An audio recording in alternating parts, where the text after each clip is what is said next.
वक्रतुंड महाकाय सूर्ये कोटि संप्रभ निर्विघ्नं कुरु मे देव सर्वकार्येषु सर्वदा।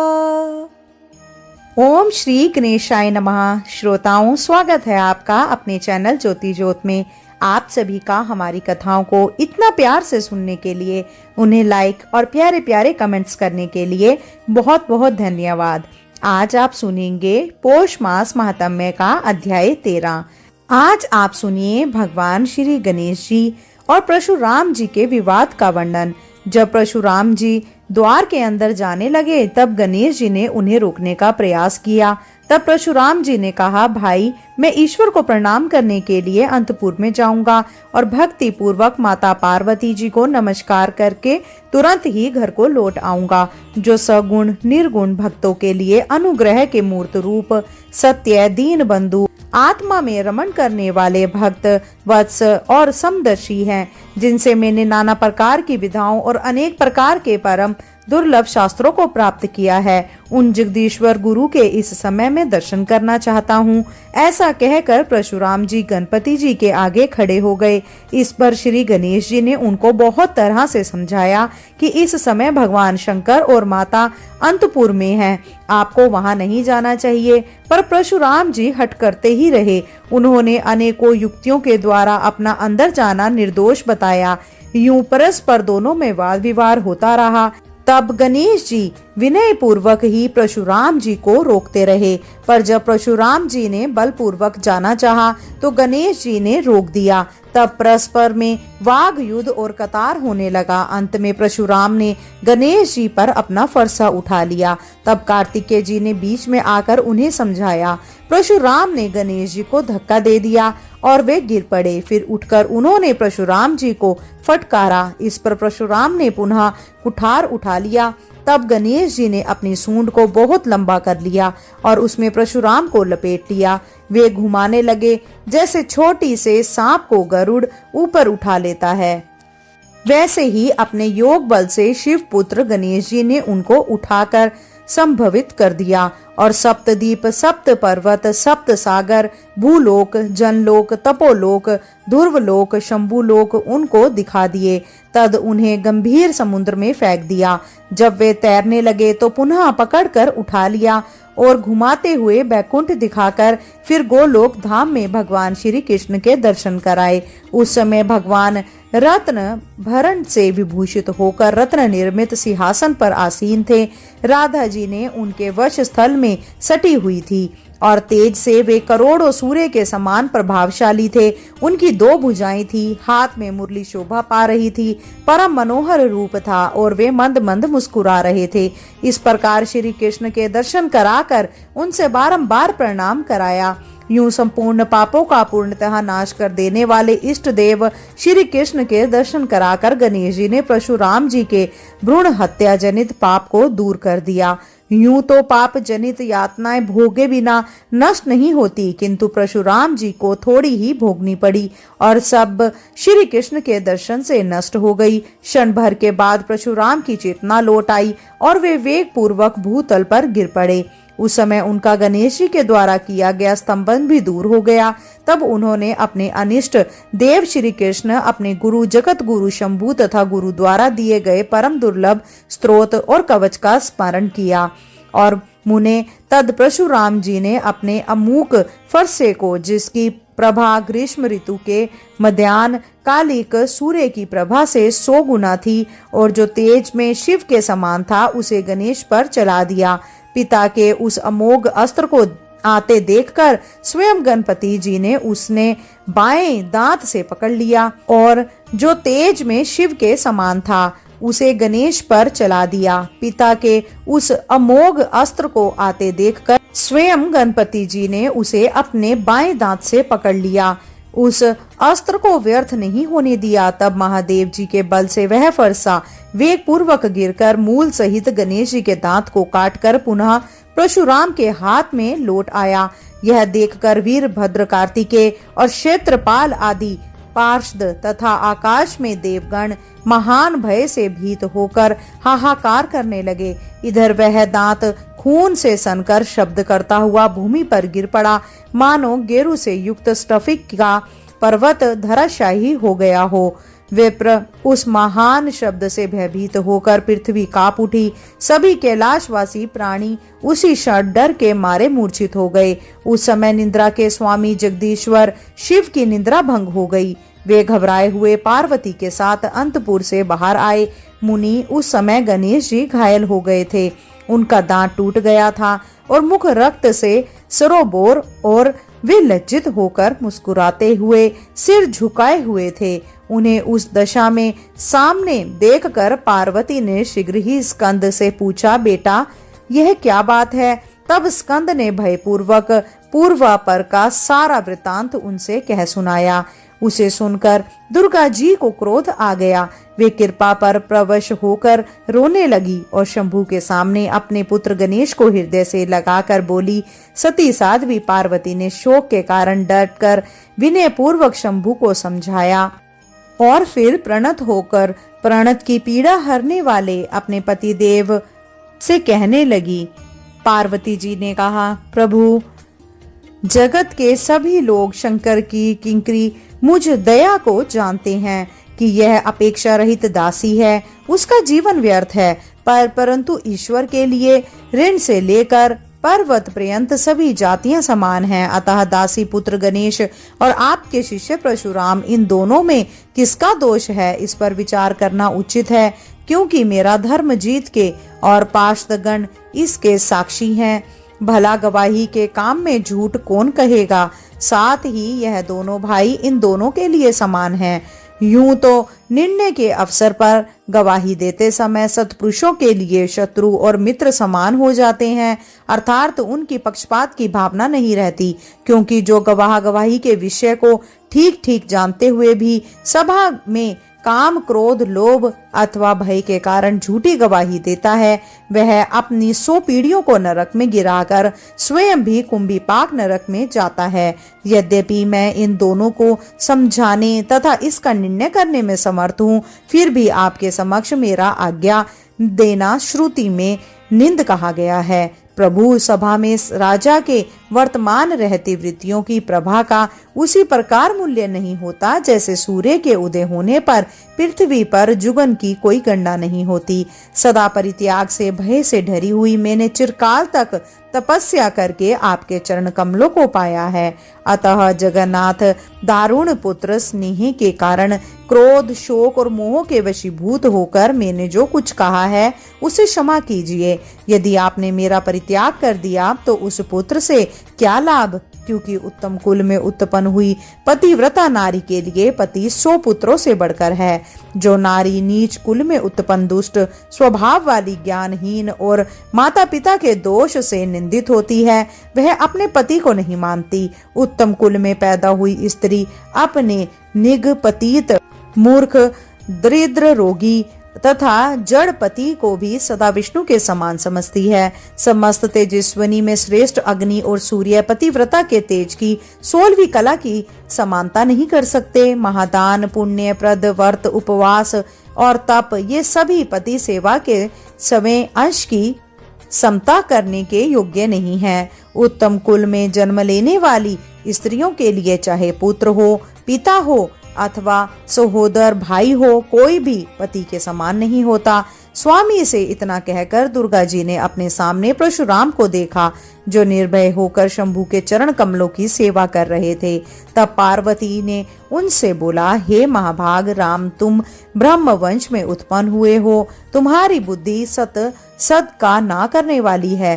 तुम जन्म दक्नी के पुत्र और योगिनियों के गुरु, इन महादेव के शिष्यों सती, साध्वी, रेणुका, जो लक्ष्मी के अंश से उत्तम कुल में उत्पन्न हुई है, तुम्हारी माता है। तुम्हारे नाना प्रकार विष्णु भक्त और मामा उनसे भी बढ़कर वैष्णव हैं। तुम मनु के वंश में उत्पन्न हुए राजा रेणु के दोहित्र हो। साधु स्वभाव वाले शूरवीर राजा विष्णु यशा तुम्हारे मामा हैं। तुम किसके दोष से ऐसे दुर्दश हो गए हो? इस अशुद्धि का कारण मुझे ज्ञात नहीं हो रहा है। क्योंकि जिनके दोष से मनुष्य दूषित हो जाता है, तुम्हारे वे सभी संबंधी शुद्ध मन वाले हैं। तुमने करुणा सागर गुरु और अमोघ फरसा पाकर पहले क्षत्रिय जाति पर परीक्षा करते हुए पुनः गुरु पुत्र पर परीक्षा की है। कहा तो श्रुति में गुरु की दक्षिणा देना उचित है, यूं सुना जाता है, और कहा तुमने गुरु पुत्र के दांत को ही तोड़ दिया, अब उसका मस्तक भी काट डालो। शंकर के वरदान और अमोघ वीर्य फंसे से तो चूहों को खाने वाला सियार सिंह और शरदूल को भी मार सकता है।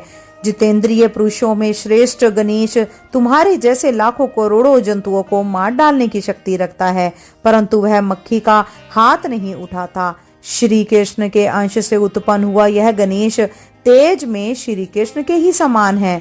अन्य देवताओं श्री कृष्ण की कलाएं हैं, इसी से इसकी अग्र पूजा होती है।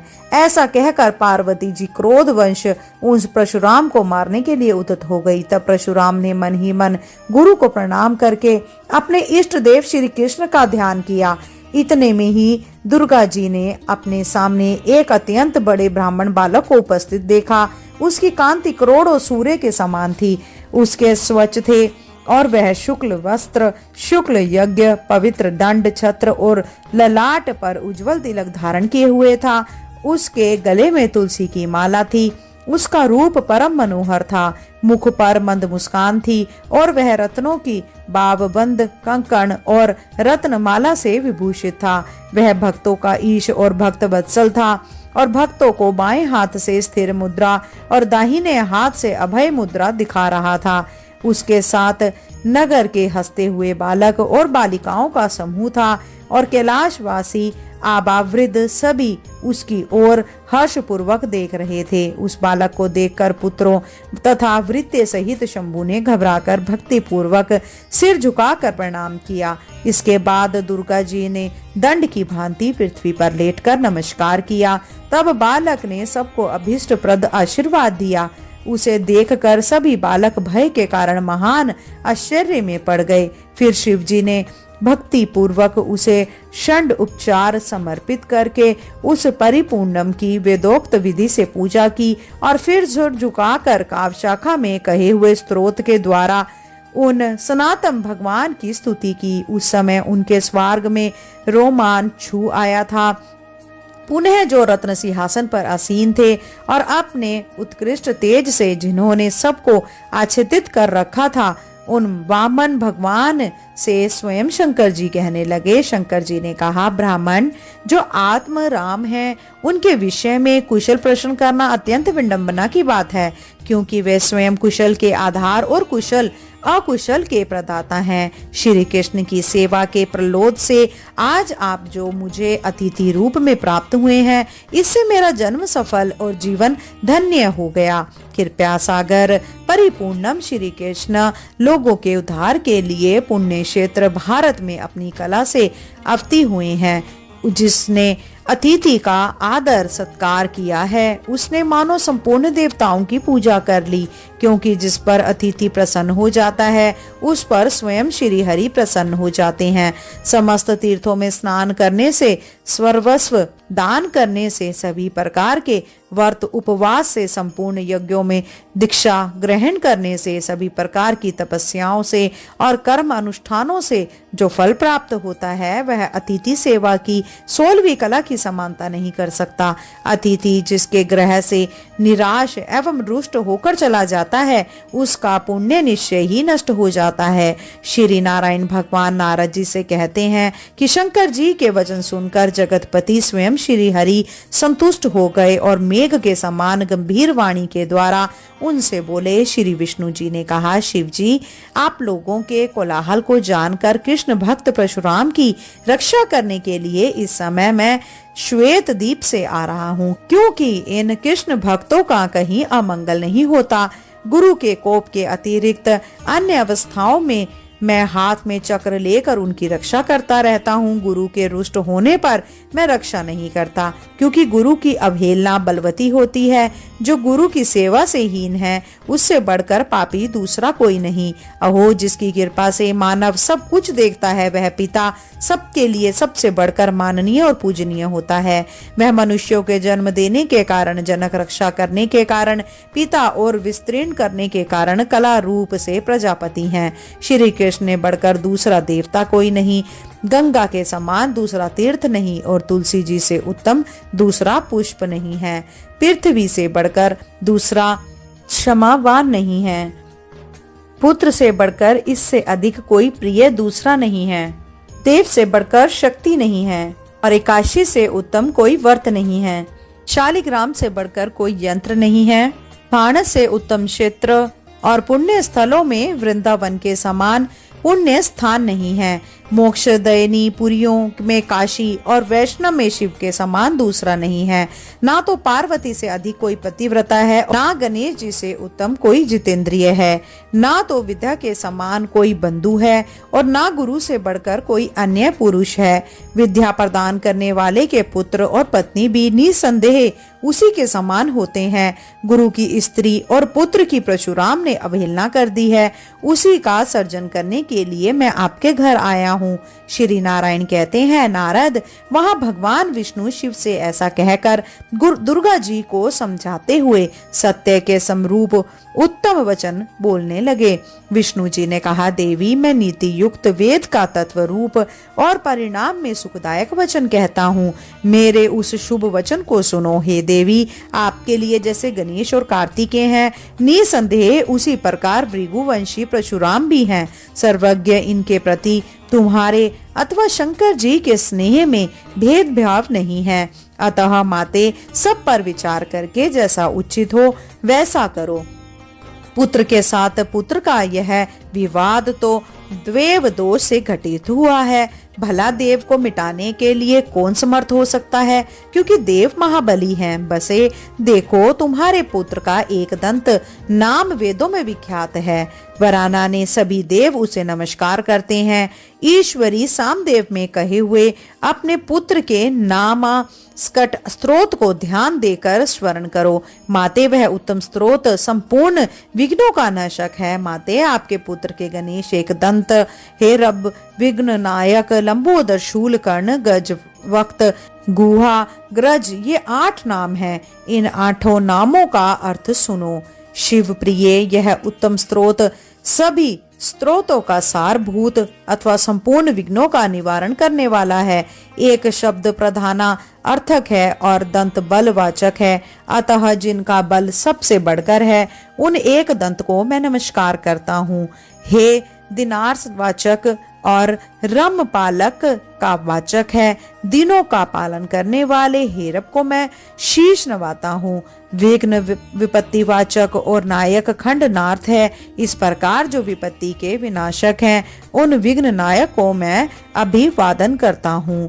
पूर्व काल में विष्णु जी के द्वारा दिए गए नैवेद्य तथा पिता द्वारा समर्पित अनेक प्रकार के मिष्ठान के खाने से जिनका उदर लंबा हो गया है, उन लंबोदर की मैं वंदना करता हूँ। जिनके कर्ण शून्य विघ्न निवारण के हेतु संपदा के दाता और ज्ञान रूप हैं, उन शून्य को मैं सिर झुकाता हूँ। जिनके मस्तक पर मुनि द्वारा दिया गया विष्णु जी का प्रसाद रूप पुष्प वर्तमान है, और जो गजेंद्र के मुख से युक्त है, उन गज वक्त को मैं नमस्कार करता हूँ। जो स्कंद से पहले जन्म लेकर शिव भवन में आविर्भाव हुए हैं तथा समस्त देवगणों में जिनकी अग्र पूजा होती है, उन गुहा ग्रज देव की मैं वंदना करता हूँ। हे दुर्ग, अपने पुत्र के नामों से संयुक्त इस उत्तम नामाष्टक स्त्रोत को पहले वेद में देख लो, तब ऐसा क्रोध करो जो इसे नामाष्टक स्त्रोत का जो नाना अर्थों में संयुक्त और शुभ कारक है, नित्य तीनों संध्याओं के समय पाठ करता है, वह सुखी और सर्वत्र विजय होता है। उसके पास से विघ्न उसी प्रकार दूर हो जाते हैं जैसे गरुड़ के निकट से सांप। गणेश्वर की कृपा से वह निश्चय ही महान ज्ञानी हो जाता है।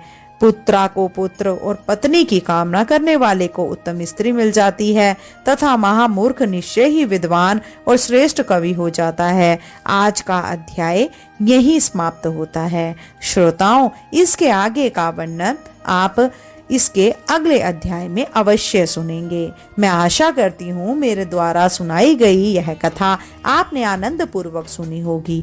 अगर आपको अच्छी लगी हो तो कृपया करके वीडियो को लाइक और शेयर अवश्य करें, साथ ही साथ सब्सक्राइब अवश्य करें। श्रोताओं, अब आप रसपान कीजिए श्री गणेश चालीसा के पाठ का।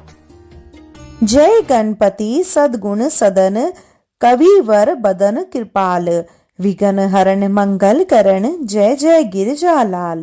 जय जय जय गणपति गणराजू, मंगल भरण करण शुभ काजू। जय गज बदन सदन सुख दाता, विश्व विनायक बुद्धि विधाता। वक्रतुंड शुचि शुंड सुहावन, तिलक त्रिपुंड भाले मने भावन। राजत मणियुक तन मुरमाला, स्वर्ण मुकुट सिर नयन विशाला। पुस्तक पाणि कुठार त्रिशूल, मोदक भोग सुगंधित फूलम। सुंदर पीतांबर तन साजित, चरण पादुका मुनि मन राजित। धनी शिव सुवन शरणानन भ्राता, गौरी ललन विश्व विख्याता। रिद्धि सिद्धि तव चमर सुधारे, मूषक वाहन सोहत द्वारे। कहो जन्म शुभ कथा तुम्हारी, अति शुचि पावन मंगलकारी। एक समय गिरिराज कुमारी, पुत्र हेतु तप की नह भारी। भयो यज्ञ जब पूर्ण अनुपा, तब पहिचो तुम धरी द्विज रूपा। अतिथि जानी के गोरी सुखारी, बहुविधि सेवा करी तुम्हारी। अति प्रसन्न हवे तुम वर दीना, पुत्र मातु पुत्र हित जो तप कीना। मिले ही पुत्र तुहि बुद्धि विशाला, बिना गर्भ धारण यही काला। गणनायक गुण ज्ञान निधाना, पूजित प्रथम रूप भगवाना। असे कही अंतर ध्यान रूप हवे, पालना पर बालक स्वरूप हवे। बनी शिशुरुदन जभई तुम ठाना, लखी मुख सुख नहीं गोरी समाना। सकल मगन सुख मंगल गावही, नाभते सुरन सुमन वर्षावही। शुंभु उमा बहुदान लुटावही, सुर मुनि जन सुत देखन आवही। लखी अति आनंद मंगल साजा, देखन भी आए शनि राजा। निज अवगुण गुणी शनि मन माही, बालक देखन चाहते नाही। गिरिजा कछु मन भेद बढ़ायो, उत्सव मोर न शनि तुहि भायो। कहत लगे शनि मन सकुचाई, का करियो शिशु मोहि दिखाई। नहीं विश्वास उमा उर भयो, शनि सो बालक देखन कहुओ। पद तहि शनि दृग कोण प्रकाशा, बालक सिर उड़ी गयो आकाशा। गिरिजा गिरी विकल हवे धरणी, सो दुख दशा गयो नहीं वरणी। हाहाकार मचयो कैलाशा, शनि की नो लखी सूत को नाशा। तुरंत गरुड़ चढ़ी विष्णु सिधाए, काटी चक्र सो गज सिर लाए। बालक के धड़ ऊपर धार्यो, प्राण मंत्र पढ़ी शंकर डार्यो। नाम गणेश शंभु तप कीनः, प्रथम पूज्य बुद्धि निधि वर दीने। बुद्धि परीक्षा जब शिव कीनः, पृथ्वी पर प्रदक्षिणा लीनः। चले शनानन भर्मी भुलाई, रचे बैठ तुम बुद्धि उपाई। चरणे मातु पितु के धर लीने, तिनके साथ प्रदक्षिण कीने। धनी गणेश कही शिव ही हर्षे, नभते सुरन सुमन बहुबर से। तुमरी महिमा बुद्धि बढ़ाई, शेष सहस मुख सके न गाई। मैं मतिहीन मलिन दुखियारी, करहु कौन विधि विनय तुम्हारी। भजत राम सुंदर प्रभुदासा, जग प्रयाग कंक्रा दुर्वासा। अब प्रभु दया दीना पर कीजे, अपनी शक्ति भक्ति कुछ दीजे। श्री गणेश यह चालीसा पाठ करे धर ध्यान, नित नव मंगल ग्रह बसे लहे जगत सन्मान।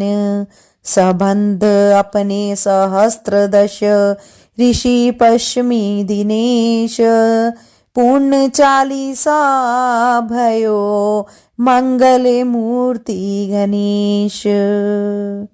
बोलो श्री गणपति महाराज की जय।